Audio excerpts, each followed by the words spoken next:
Kasus obesitas pada anak meningkat 10 kali lipat selama 4 dekade. Menurut data Kementerian Kesehatan tahun 2023, prevalensi obesitas terjadi pada anak 10-14 tahun mencapai 123 juta jiwa dan 213 juta lainnya mengalami gizi lebih atau overweight.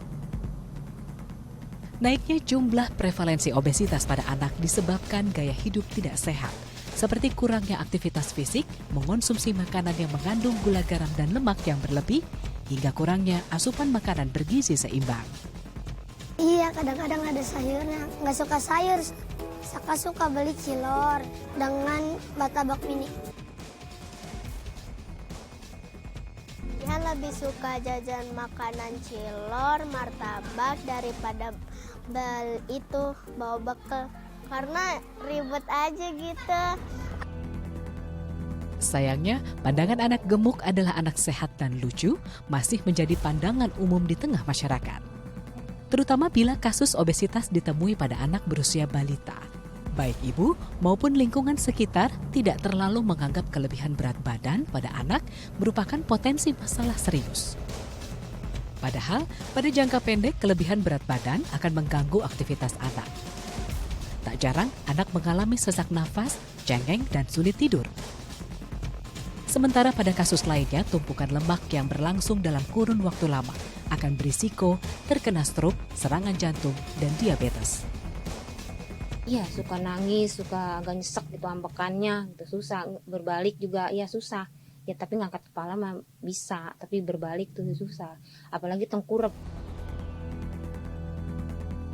Melihat peningkatan prevalensi obesitas pada anak, Kementerian Kesehatan menggalakkan pelaksanaan program Antropometri pada tanggal 27 Juli 2023. Antropometri adalah kegiatan pengukuran dimensi tubuh untuk memantau perkembangan kesehatan anak, dilaksanakan di posyandu hingga ke tingkat sekolah. Menurut Dr. Lovely Daisy, PLT Direktur Gizi dan KIA, hasil dari tinjauan antropometri akan ditindaklanjuti dengan sosialisasi makanan sehat bergizi di posyandu dan di sekolah.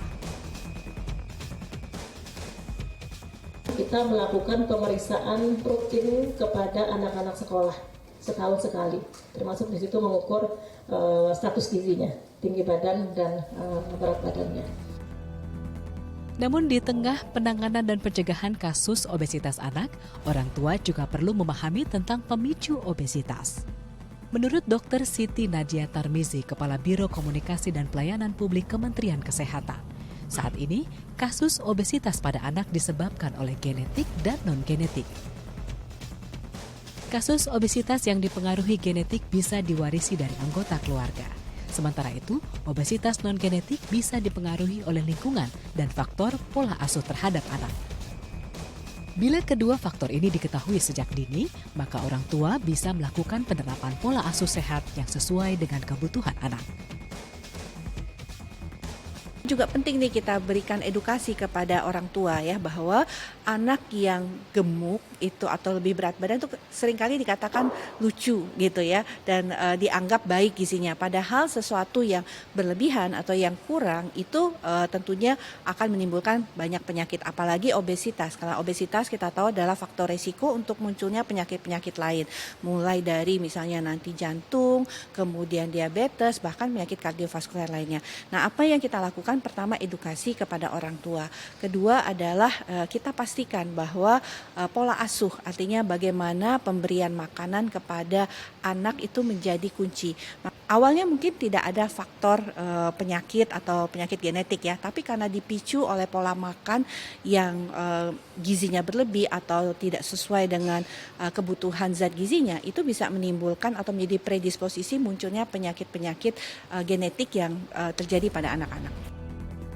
Orang tua berperan besar dalam membentuk gaya hidup sehat pada anak. Memilih makanan yang bergizi dan melakukan aktivitas fisik, menghindari anak terkena obesitas.